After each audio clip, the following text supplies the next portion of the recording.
Hello dreamers, welcome to Biomedicos. Myself Saurabh Bora, final year MBBS student from JLN medical college Ajmer. देखिए आज मैं आपको बताने वाला हूं all India quota mop-up round, जिसे हम ऑल इंडिया कोटा का थर्ड राउंड भी कह सकते हैं क्योंकि काफी सारी सीटें इसमें वैकेंट रहती है। जैसा कि मैंने आपको पहले भी वीडियोस में बताया था, काफी सारी सीटें वैकेंट होकर थर्ड राउंड में या मोपअप राउंड में आई है। ठीक है, तो आप देख सकते हैं वैकेंट जो सीट मैट्रिक्स आज पब्लिश हुआ है उसके अकॉर्डिंग गवर्नमेंट एमबीबीएस की कितनी सीटें आई है, तो आप देख सकते हैं 3028 गवर्नमेंट एमबीबीएस की सीटें ऐसी हैं जो वैकेंट होके ऑल इंडिया कोटा के मोपअप राउंड में आई है। और कहां से आई है आपको पता है, ऑल इंडिया कोटा के सेकंड राउंड में जिन कैंडिडेट्स ने रिपोर्ट नहीं किया वो सारी सीटें 3028 सीटें आई है। मतलब 3028 बच्चे ऐसे हैं जिन्होंने रिस्क लिया है और ऑल इंडिया कोटा के राउंड 2 में अपनी सीट छोड़ी है और ऑल इंडिया कोटा के मोपअप में वो, अब उनमें से सारे कैंडिडेट नहीं आएंगे क्योंकि बहुत सारे कैंडिडेट्स फालतू में ही सीट वहां पे ब्लॉक कर देते हैं और अपने स्टेट से सीट लेके चले जाते हैं। ये नहीं है कि 3028 सीटें हैं तो 3028 बच्चे वापस से ऑल इंडिया के मोपअप में आएंगे, ऐसा नहीं होगा। ठीक है, लेकिन इनमें से बहुत सारे बच्चे 1000-1200 बच्चे मिनिमम फिर से ऑल इंडिया कोटा के मोपअप में पार्टिसिपेट करेंगे क्योंकि उन्हें स्टेट से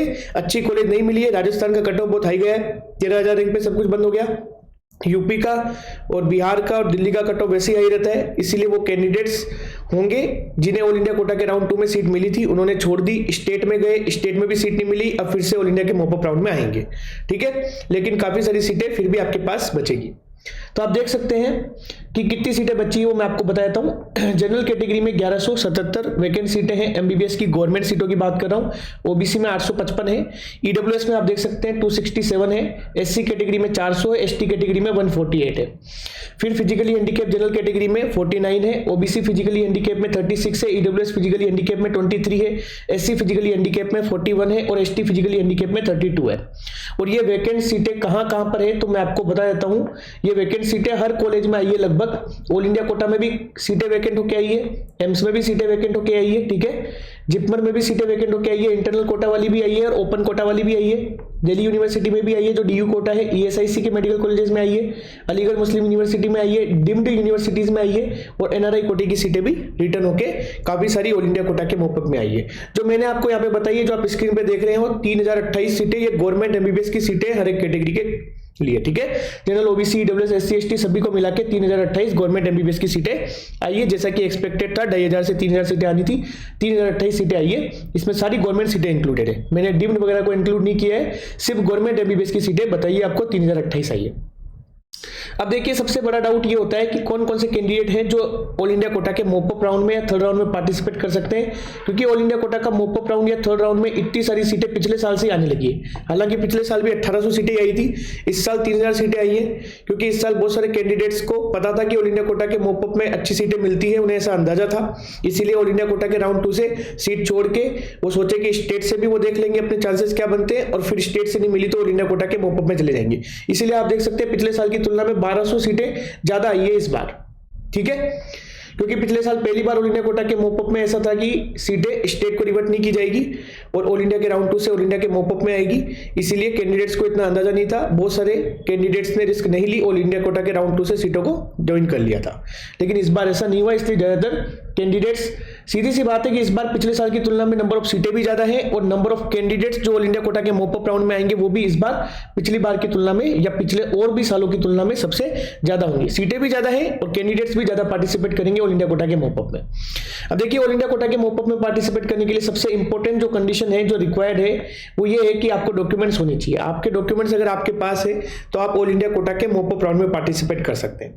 तो सीधी सी बात है कि कौन कौन से कैंडिडेट पार्टिसिपेट कर सकते हैं। अगर इसी चीज को मैं इलेबरेटिव मैनर में आपको एक्सप्लेन करूं तो आप देख सकते हैं कि अगर ऑल इंडिया कोटा के राउंड 2 में किसी कैंडिडेट को सीट अलॉट हो गई थी लेकिन उन्होंने रिपोर्ट नहीं किया तो वो कैंडिडेट पार्टिसिपेट कर सकते हैं, लेकिन उन्हें वापस से न्यू रजिस्ट्रेशन करना पड़ेगा।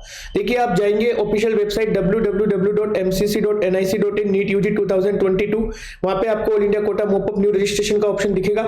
वहां पे देखिए आप नया रजिस्ट्रेशन करने की कोशिश करेंगे तो वहां पे आपको दिखाएगा कि आपका नाम पहले से रजिस्टर्ड है, तो आप लॉगिन कर दीजिएगा। लॉगिन करके आपकी सारी डिटेल खुल जाएगी, आप रजिस्ट्रेशन फीस पे कर दीजिएगा। ठीक है, ये उन कैंडिडेट्स के लिए जिन्हें ऑल इंडिया कोटा के राउंड 2 में सीट अलॉट हुई लेकिन उन्होंने रिपोर्टिंग नहीं करी थी क्योंकि उन्हें स्टेट में अपने चांसेस देखने थे और ऑल इंडिया कोटा के मोपअप में अपने चांसेस देखने थे, इसलिए उन्होंने रिपोर्टिंग नहीं करी थी। सीधी सी बात है, ऑल इंडिया कोटा के राउंड 2 में वो कैंडिडेट्स जिन्हें सीट ही अलॉट नहीं हुई, बॉटम रैंक के कैंडिडेट्स जिन्हें सीट अलॉट ही नहीं हुई, तो वो तो आसानी से ऑल इंडिया कोटा के मोपअप में पार्टिसिपेट कर सकते हैं। सबसे मेजर डाउट जो बच्चों का आ रहा है वो ये आ रहा है कि स्टेट कोटा के राउंड 2 में बहुत सारे कैंडिडेट्स को सीट मिल गई है, लेकिन वो अब रिपोर्ट नहीं कर रहे। ठीक है, उन्होंने रिपोर्टिंग नहीं करी या रिपोर्ट कर भी दिया, तो क्या वो कैंडिडेट्स पार्टिसिपेट कर सकते हैं ऑल इंडिया कोटा के मोपअप में?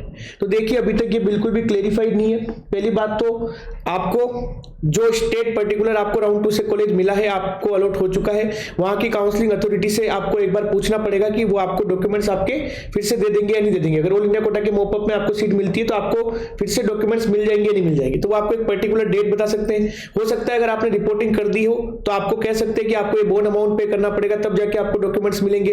इसके अलावा फिर भी इसमें कंट्रोवर्सी ऐसे हो सकती है कि हर स्टेट के जो काउंसलिंग अथॉरिटी है वो ऑल इंडिया कोटा की जो काउंसलिंग अथॉरिटी है एमसीसी, उसको इस चीज से अवगत कराएगी कि ये सारे कैंडिडेट्स हमारे स्टेट के सेकंड राउंड से सीट ले चुके हैं, इन्हें ऑल इंडिया कोटा के मोपअप में पार्टिसिपेट नहीं करने दिया जाए। तो वो कैसे अवगत कराएगी, इस चीज का अभी कोई क्लेरिफिकेशन नहीं है। इसीलिए मेरा कहना यही है कि आपको अगर स्टेट में कॉलेज मिल गया है, अगर आप सेटिस्फाइड है, और थोड़ा बहुत अगर नहीं भी सेटिस्फाइड है, स्टेट के सारे कॉलेजेस लगभग एक जैसे होते हैं, आप फालतू में ऑल इंडिया कोटा के मोपअप में जाके अपने स्टेट के राउंड 2 में अलॉटेड सीट को बिल्कुल रिस्क में मत डालिए।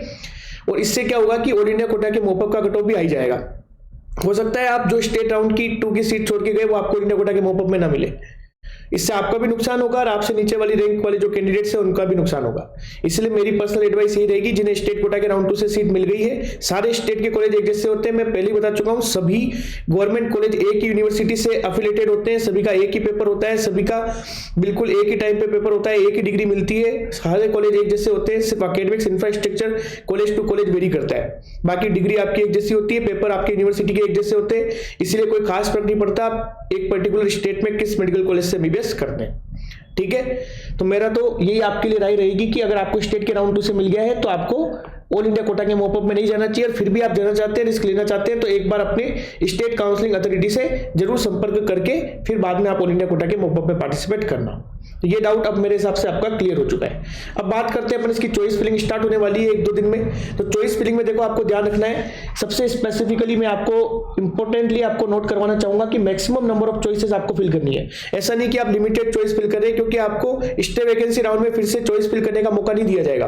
तो सपोज करो आप राजस्थान के हो, तो आप पहले कॉलेजेस राजस्थान के भर दीजिए, फिर एमपी के, यूपी के, और उसके बाद बिहार के, हिमाचल प्रदेश के, पंजाब के, इनके कॉलेजेस बनने के बाद फिर आप गुजरात के और महाराष्ट्र के, आंध्र प्रदेश के, वेस्ट बंगाल के सारे कॉलेजेस भरिए, एक सीक्वेंस में भरिए। मैं एक डिटेल वीडियो बना चुका हूं ऑल इंडिया कोटा की राउंड 2 की चॉइस फिलिंग कैसे करनी है, उस वीडियो का लिंक आपको डिस्क्रिप्शन में मिल जाएगा। ऑल इंडिया कोटा के मोपअप की चॉइस फिलिंग कैसे करनी है, ये वीडियो भी मैं 1-2 दिन में अपलोड कर दूंगा, तो वो वीडियो आप देख सकते हैं। लेकिन maximum number of choice fill कीजिए, और हमेशा ध्यान रखिए कि कॉलेज का अलॉटमेंट होता है वो आपकी ऑल इंडिया रैंक के अकॉर्डिंग होता है। ऐसा नहीं होता कि आपने ज्यादा चॉइस फिल कर दी तो आपको नीचे से कोई भी चॉइस आपकी उठा के आपको अलॉट कर दी जाएगी। आपकी ऑल इंडिया रैंक अगर 15,000 है तो आपकी रैंक पे आपने जो चॉइस फिल करी है उसमें अगर आपको 5वें नंबर की भी चॉइस अलॉट हो रही होगी तो वो अलॉट होगी पहले। ऐसे नहीं कि आपको डायरेक्टली 100 में से 95 नंबर की चॉइस उठा के आपको दे दी कि आपने तो ये चॉइस फिल किया थी, ये आपको कॉलेज मिला, ऐसा नहीं होता।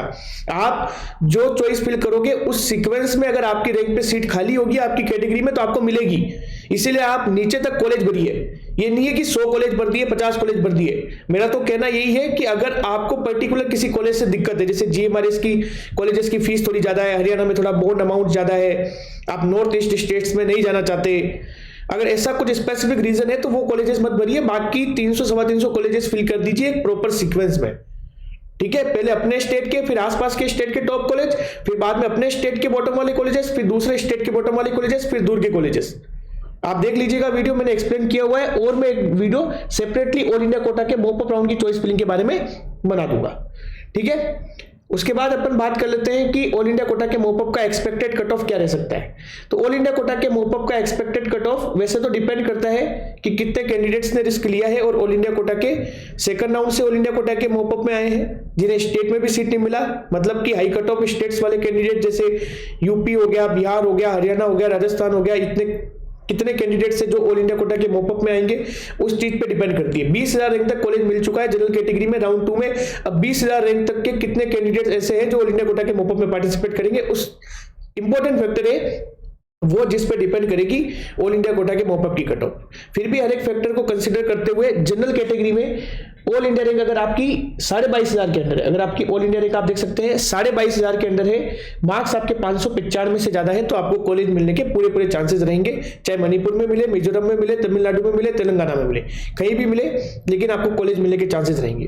देखिए बहुत सारे कैंडिडेट मेरे से ये पूछते हैं कि आप ऐसी सेफ रैंक बता दीजिए जिसपे राजस्थान में कॉलेज मिल जाएगा या फिर यूपी में कॉलेज मिल जाएगा, हमें नॉर्थ इंडिया के कॉलेजेस मिल जाएंगे, एमपी, यूपी, ठीक है।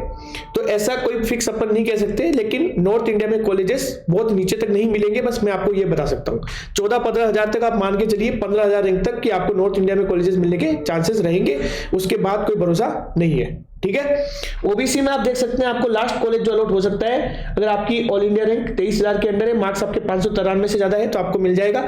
ईडब्ल्यूएस में भी लगभग सेम रहेगा, क्योंकि ऑल इंडिया कोटा के मोपअप तक आते आते या स्टे वैकेंसी तक आते आते जनरल ओबीसी ईडब्ल्यूएस की कट ऑफ में कोई खास रैंक में और मार्क्स में ज्यादा फर्क नहीं रहता, ठीक है। तो ईडब्ल्यूएस में आप देख सकते हैं ओबीसी ईडब्ल्यूएस का लगभग सेम से ही रहेगा, 23,000 के अंदर रहने की उम्मीद है, मार्क्स 593 से ज्यादा होने चाहिए। एससी कैटेगरी में आपको 1,05,000 तक सेफली मिल जाएगा, हो सकता है 1,08,000 1,10,000 तक भी मिल जाए, 1,05,000 तक बिल्कुल सेफ है, मार्क्स आपके 470 से ज्यादा होने चाहिए।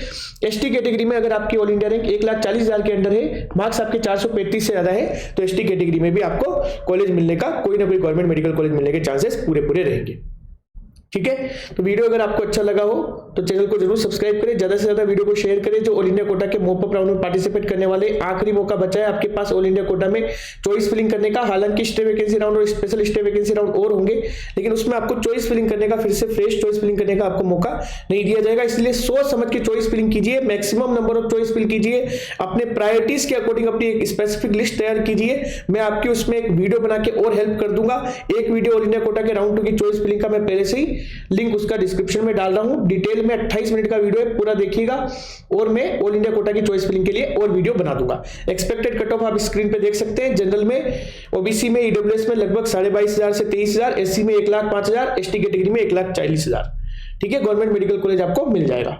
Thanks for watching the video, please like, share and subscribe the channel.